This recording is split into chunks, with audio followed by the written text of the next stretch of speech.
Well, and with that, I think we have an agenda here that we can share. So most of you may have already seen this on our website. We're going to kick it off with a little bit of a description of this meeting, and then we're going to dive right into some past meetings with the CIEB and the RMSB. Mark will take over from there.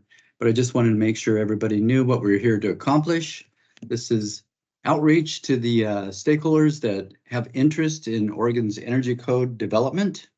And we want to stay in touch with all of you and receive your input, allow you to make those recommendations and thoughts here at this meeting or through email, text messages, or pigeons, whichever method you prefer.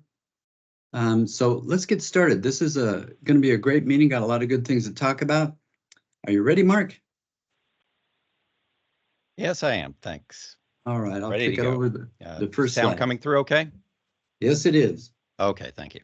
All right. So we're going to kick off with some of the more recent actions that took place at the Residential and Manufactured Structures Board meeting. At their April 3rd meeting, might have to choose. They did approve moving forward with the 2023 Oregon Residential Reach Code.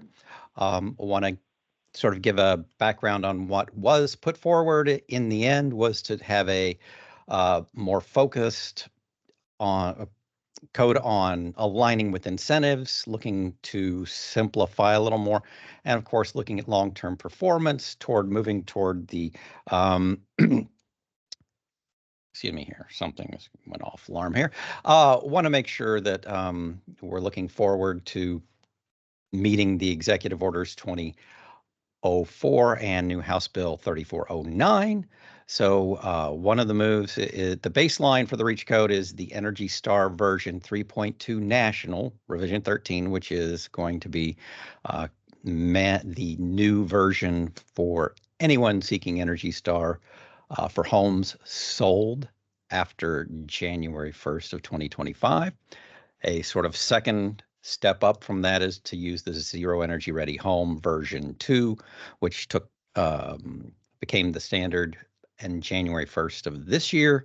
And then, of course, also looking as the next step above that for the Passive House US 21 Core and Zero methods.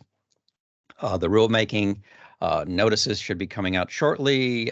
It may even be out online already. Late May, early June will be the rulemaking hearing for additional feedback to the division, and the anticipated effective date is July 1st of this year. And we can go to the next slide. At the Construction Industry Energy Board, they met on April 10th as well.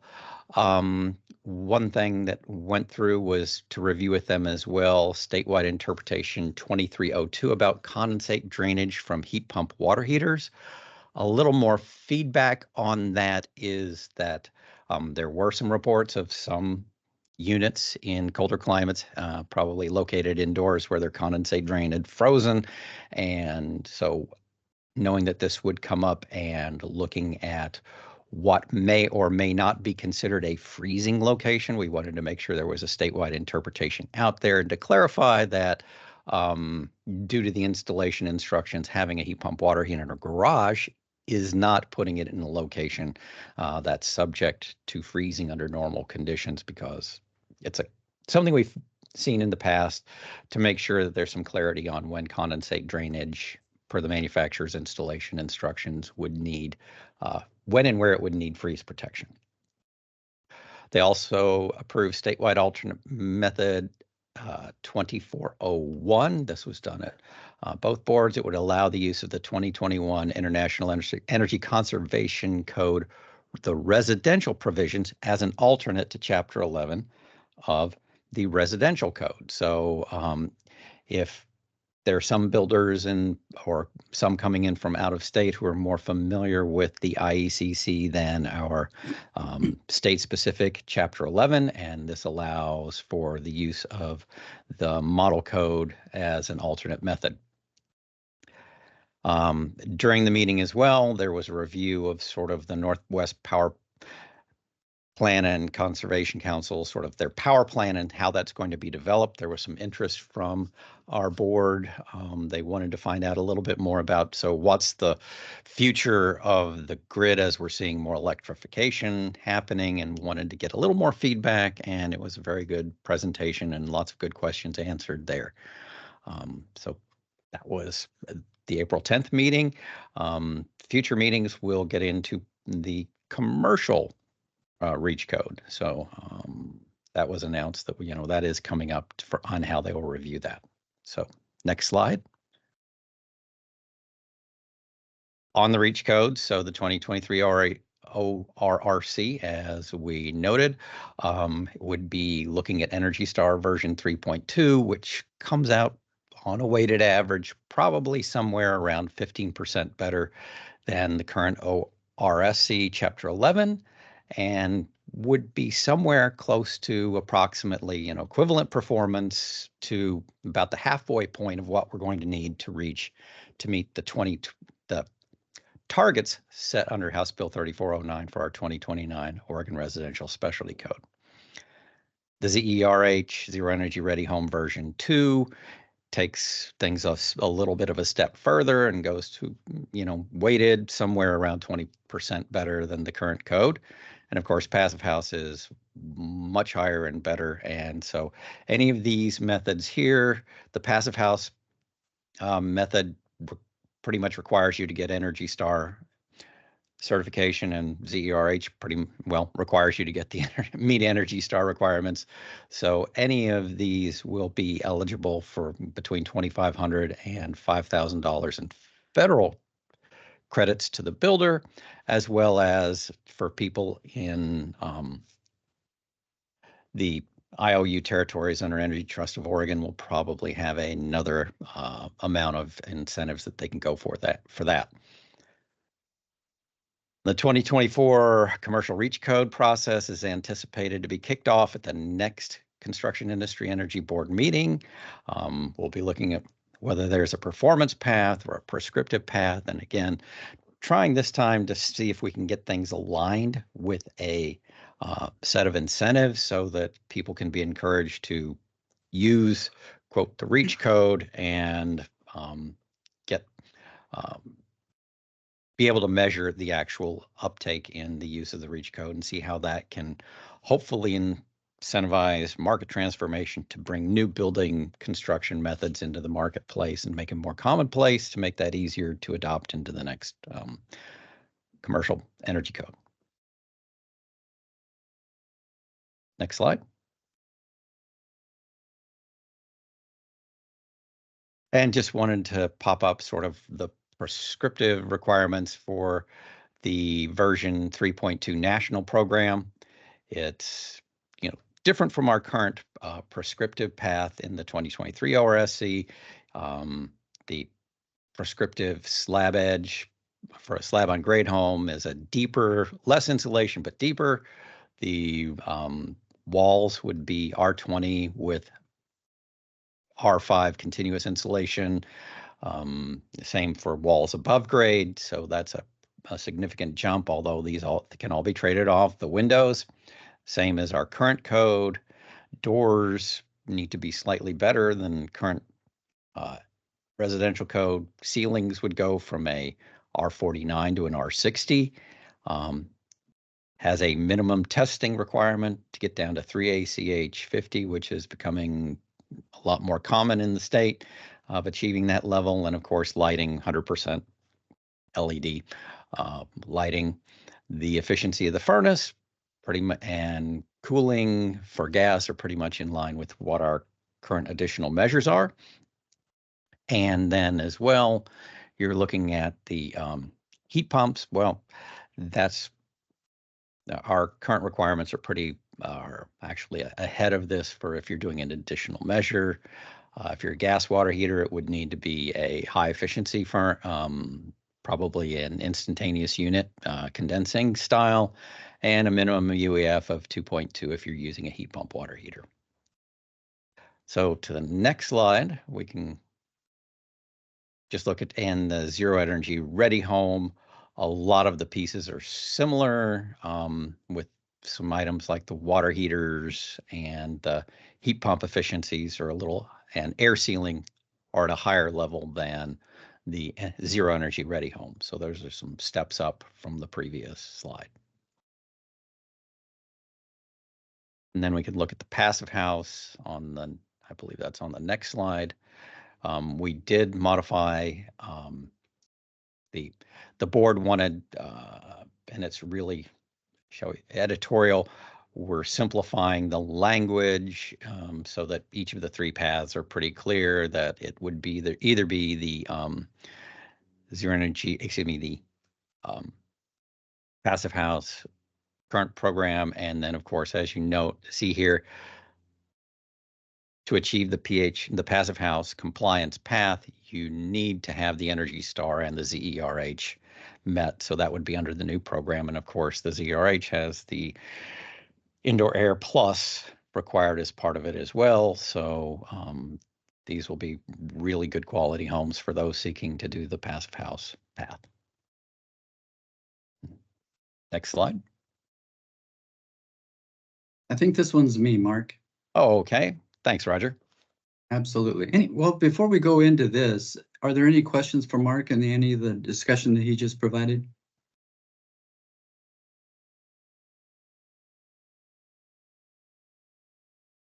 I'm not hearing anything. I don't see any in the chat so far, so we'll move forward and then come back with any questions after a bit.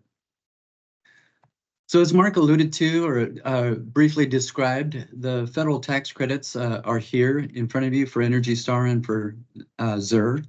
And single-family homes, $2,500. Certified to eligible Energy Star single-family new homes program requirements, and those are substantial. You might check that out online. Manufactured homes also gets a $2,500 bump available for certified eligible Energy Star manufactured homes. Lots of program requirements around that. And then multifamily, there's a $500 incentive is available for homes certified to the eligible Energy Star multifamily new construction or MFNC program requirements, with a larger tax credit of $2,500 available when prevailing wage requirements are in place. And then also the ZER, or Zero Energy Ready Home, receives a $5,000 if it's sold after January 1st, 2024. It's probably going to be happening now. These are all brought about by the Inflation Reduction Act of 2022, amended by the revenue code under 45L. You'll see that used here on the slides. So that's the revenue code. And they're to provide eligible contractors with a tax credit for eligible new or substantially reconstructed homes that meet each of these qualifications, the Energy Star or the ZER. So some pretty substantial tax credits that are available there. Any of you that are working with builders or are a builder, good to pay attention to those and understand them so you can add them on. So I'm going to jump over to the next slide. These are some ODO, or Oregon Department of Energy, incentives that we have available as well. Oregon Solar and Storage Rebate Program funds solar and storage with paired storage systems for low or moderate income homeowners and organizations that serve them. Hence the note of the low income or moderate income. You'll see more and more investment in these areas to help folks that are underserved, struggling to get into buildings that are less expensive to operate. So we're trying to support that direction. Also, we've got the energy efficient wildfire rebuilding incentive. Back then, when we had the wildfires in 2020, there was substantial damage.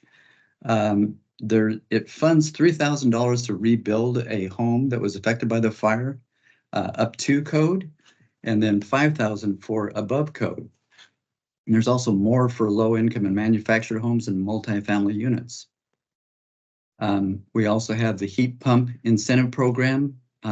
Senate Bill 1536 directed ODO to develop a $10 million heat pump deployment program. So some money going out there for heat pumps, and also to create a $50 million grant rebate program for the installation of heat pumps by landlords trying to get after that tenant market. And then also a fund, $2 million grant for a community cooling center program for extreme heat events. But I want to back up and talk just briefly about the state of Oregon's storage and solar and storage rebate program for homeowners. That's up to 60% of the net cost, or $5,000, which is less, for solar and storage applied to your building. So some pretty good incentives there as well to think about as you move along and try to build buildings that really make sense. Any questions about that information?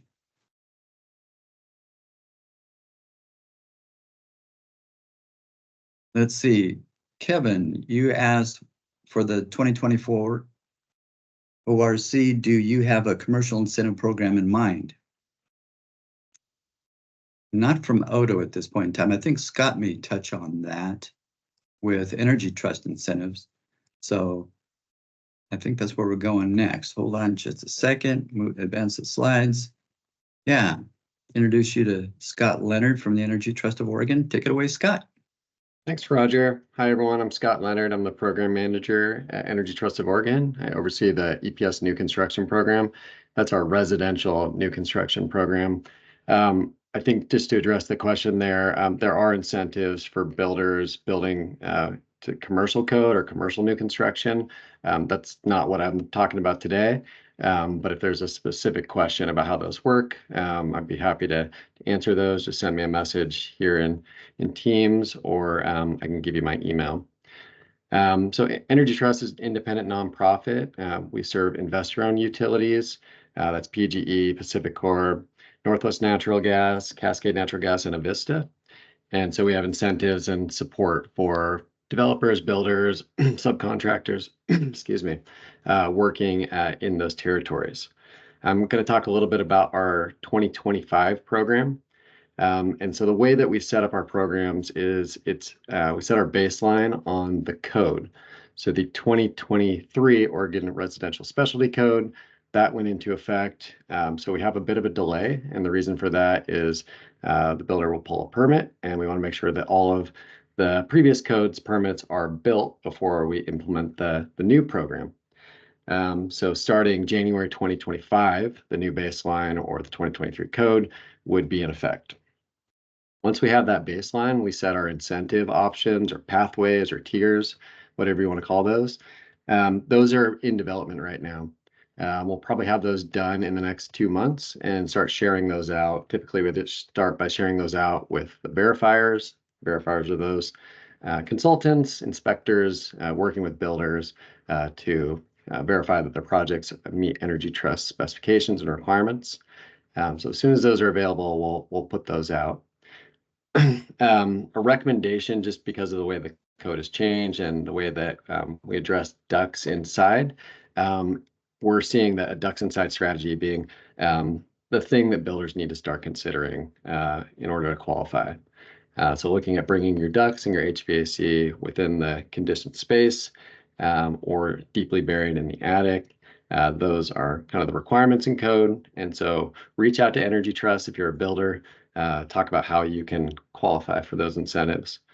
And never too early to start thinking about the next program. 2025 is right around the corner. So reach out to Energy Trust or reach out to a verifier to start figuring out how it's going to look in 2025. Next slide, please, Roger. The way that we set up our incentives is it's a performance-based incentive. So once we have our baseline, which is the 2023 code, we'll use some energy modeling software that's either Ecotrope or REM rate, and we calculate what the percentage above code is. And based on that, we produce an incentive, and we're also calculating savings, which are reported to the utilities, which the home is being built in. So there's a sliding scale or performance-based incentive based on how well you do or how much above code the home is. In addition to those base incentives or EPS incentives, we have some other, call these kind of more prescriptive or kind of a set incentive that go for doing other things like solar ready. That's getting your home ready for a solar system. So not a solar system installed, but it's ready to accept one. Same thing with electric vehicle ready, solar and storage ready, building the home to be net zero. So the home over the course of the year produces as much energy as it uses. And then some other really helpful incentives are these two is around affordable, rural, or tribal. I hope that's self-explanatory, but it's meant to help offset the costs or additional costs that might be in those projects. And the last one I'd say is probably the most important incentive that we have, which is early design assistance, which is getting a meeting, a charrette, a design meeting with all of the contractors, stakeholders involved as early as possible. So you can set up a plan, a strategy to know what you want to do to reach the code, reach energy trust incentives, reach the REACH code, reach any other certification that's out there. An early design assistance meeting helps really get those goals in place. And the incentive is meant to help offset the cost of that meeting. And coming soon, we don't have this yet, but it is on the way, is a solar plus storage installed. So those systems actually installed in the home. It's very exciting. We did some tests on some homes and it proved to be positive. So we're going to try and get some incentives out there for those builders that are interested in doing that. That's all I have. Any questions for me? Thanks, Roger. Absolutely, Scott.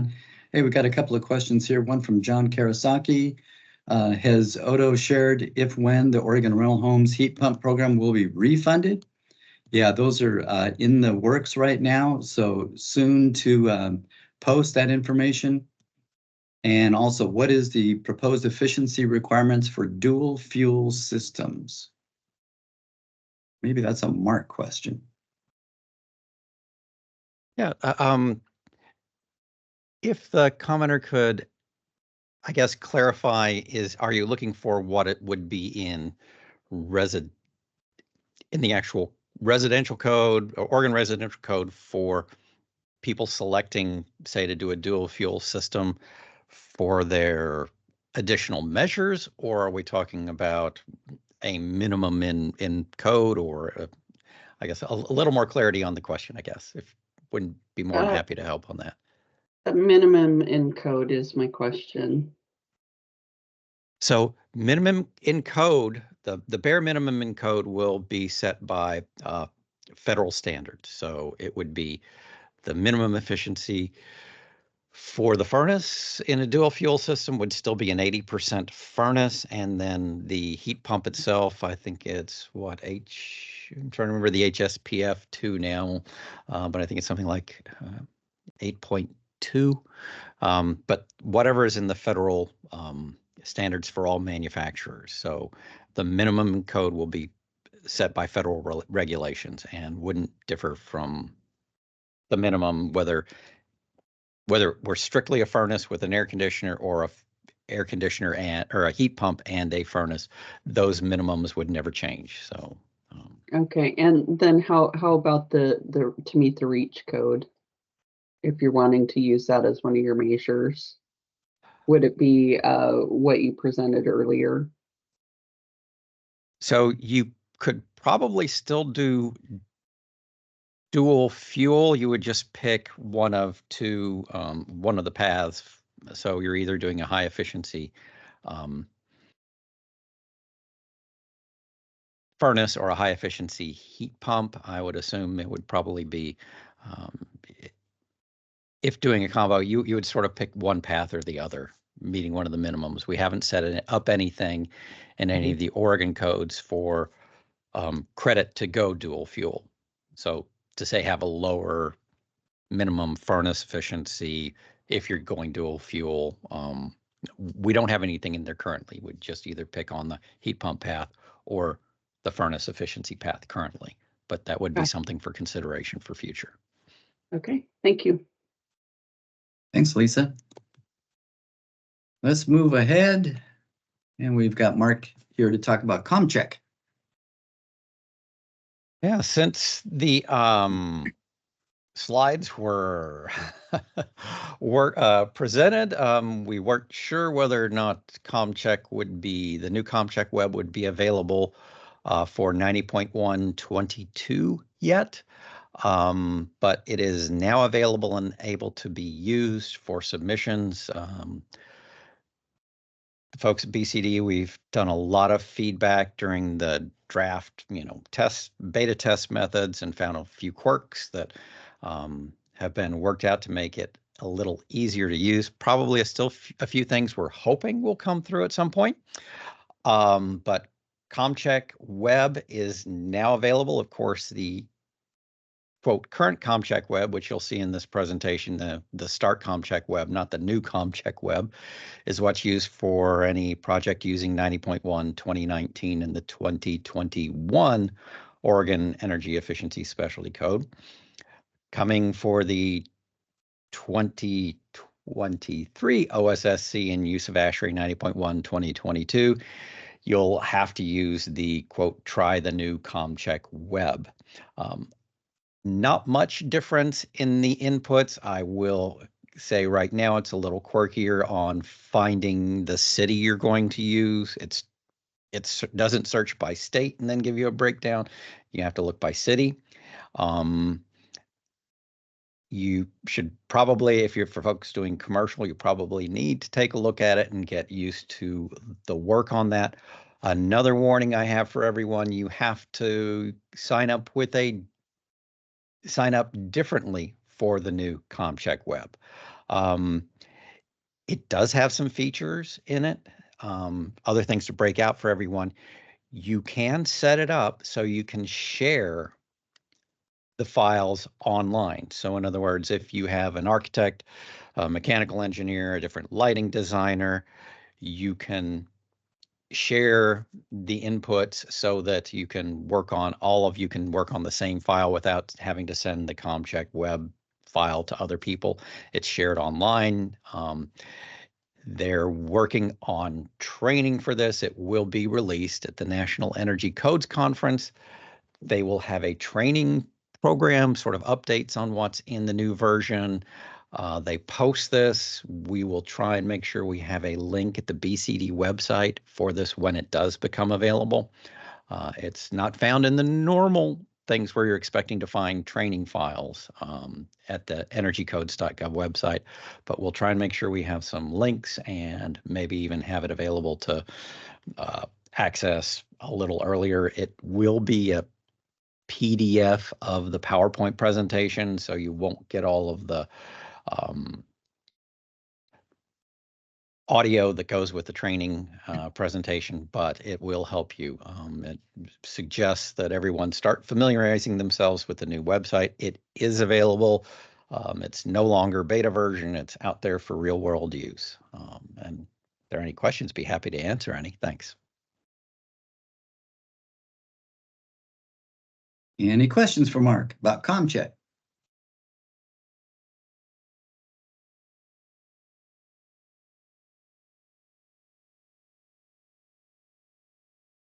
Look at those. We've got some arrows in this, Mark. Right. I forgot we had to put those in there. Yeah.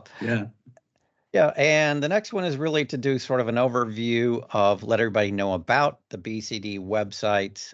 When you come to the BCD, oregon.gov/BCD, you'll be normally start at the home page. If you pick code programs, you can go to, and we'll do and I think you'll move forward and we'll see an arrow pop in.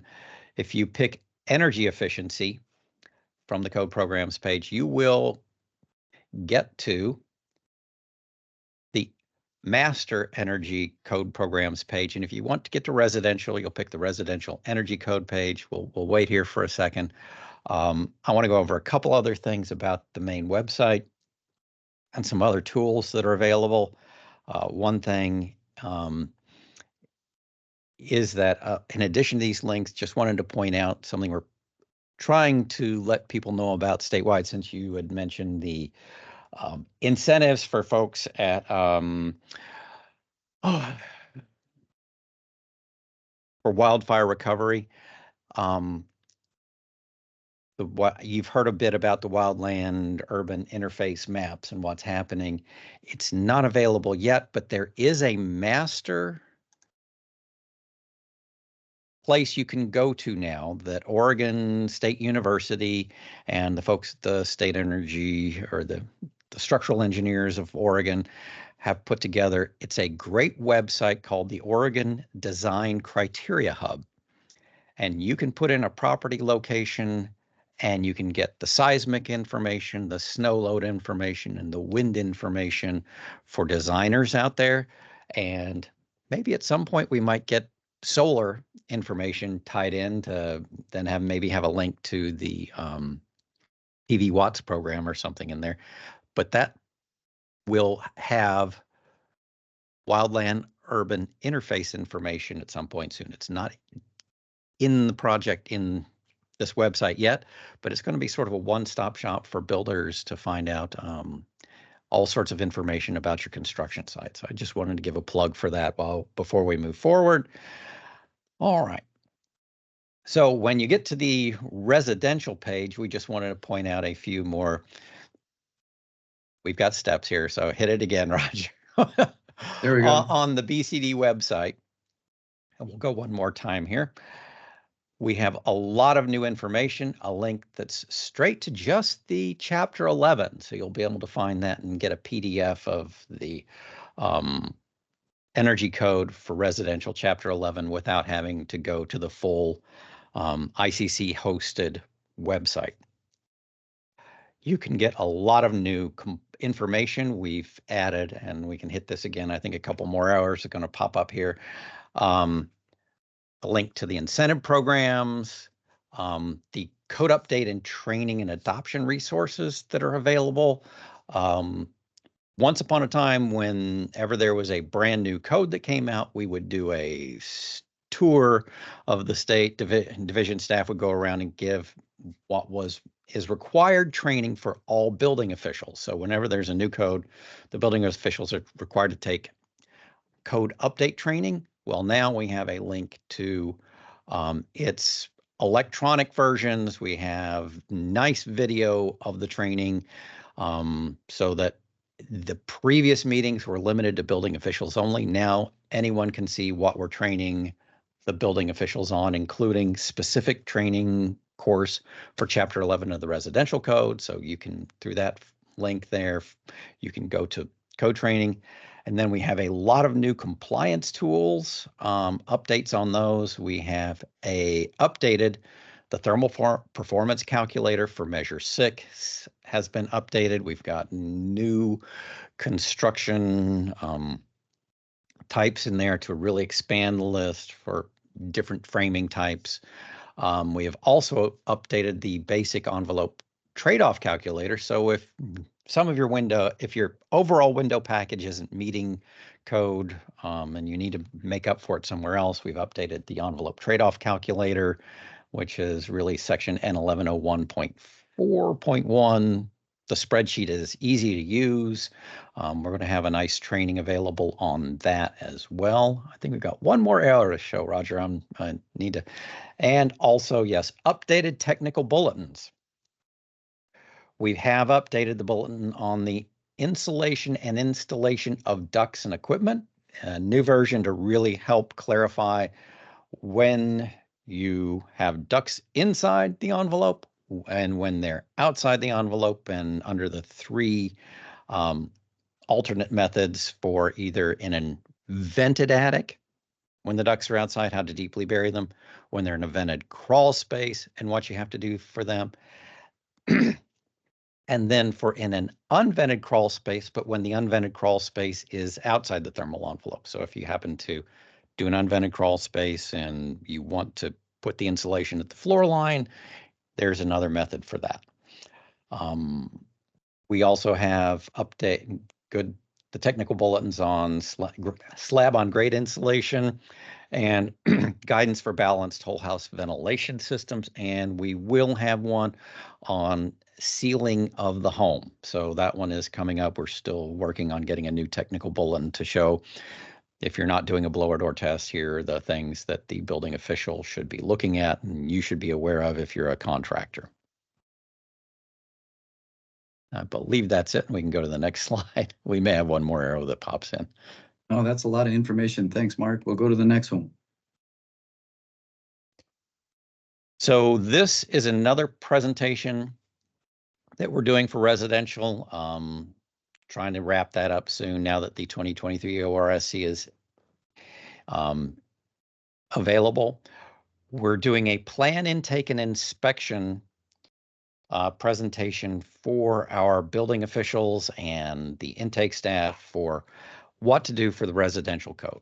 As it's become a little more complex and we're getting a lot of new staff available, bear with your local building department. We've got new people out there for consistency, showing really a overview of the Chapter 11 efficiency measures for buildings, building code offices, to know what the code really means, how you look, then a overview of what to look for on plan intake to make sure they are looking for the right things on the plans, and then additional on what to look for when they're inspecting in the field. So this is hopefully coming out, shooting for in the next month to get this out the door. We'll probably have it in 3 parts so that the building officials know how, a good refresher course for them, as the Chapter 11 efficiency measures have really stepped up over the past few years, to help them understand. And the more they understand, the more they can make sure that enforcement levels are up to date. So thank you. All right. So do we have any questions for Mark or anyone else that presented information? If I could answer, I could maybe just, I don't know how much we told Kevin on the 2024 ORR Oregon commercial reach code. The incentives, we're looking to see what's available. It's a little different on commercial. Of course, there are things for commercial level multifamily, but beyond that, yeah, we're looking at what is available, either Energy Star, and then we're going to have to align that with what might be coming from Energy Trust. It's going to be a bit to look at, what's available for incentives when we're looking at steps above the basic commercial 90.1 2022, since that's already the leading adopted or published energy code out there. So trying to find things that work and interact with that is going to be, it's going to be a challenge. So we're looking forward to feedback on that. Thank you. How about Jim Edelson? Hi, Mark. How are you? Fine, thanks. How can I help? Do you have any analysis of how close the reach code, the residential reach code paths are to meeting the executive order 2004? Yes, from the prior slide. So looking at where the version 3.2, the current, looking at weighted analysis based on the weighting that we currently have and agreed on with Energy Trust of Oregon, it's probably about halfway between the current code and the requirement for 2020, the 2029 code. It's that performance level. If you average it out, look at, prescriptive Energy Star version 3.2, weighted out using the methods we look at for future codes, it's coming out probably about halfway to the 2029 code. That performance level is about halfway there. So it would be about equivalent performance of what we're going to need to hit for the 2026 code. Okay. Does that answer your question? Yeah, it's pretty much. Are you going to publish that analysis or? So this is looking at general. So we can, if you go back to the input, we changed the inputs based upon, we can share what the inputs are with you. We'd be more than happy to do that. So where we are and what that turns out to be versus the target efficiency level for the 2029 code / to meet the 2030, that's 60%. That relative annual energy use has already been set. So we can share where that is and where that works out for for where an Energy Star home probably comes out. And of course, differences between construction types and fuels, we can show that. Or Right. we'd be Okay. happy to have a chat with you at some point. If you'd Okay, like. sounds great. Yeah, glad you're halfway there. Thanks a lot. Any other questions?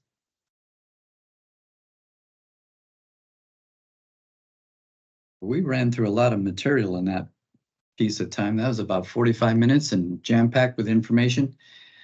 We do not have a meeting date scheduled yet for the next quarterly session, but you can do the math 3 months out, and we'll be close to that. So get your calendars ready, and we'll be sharing more information then. Appreciate everybody attending. You can always email us with any questions you might have as well. The recording and other information will be posted on the OTA website at the link listed below on this slide. So with that, I want to say goodbye to everybody for now, and have a great afternoon today. Thank you. Thanks all. Thank you. Thank you.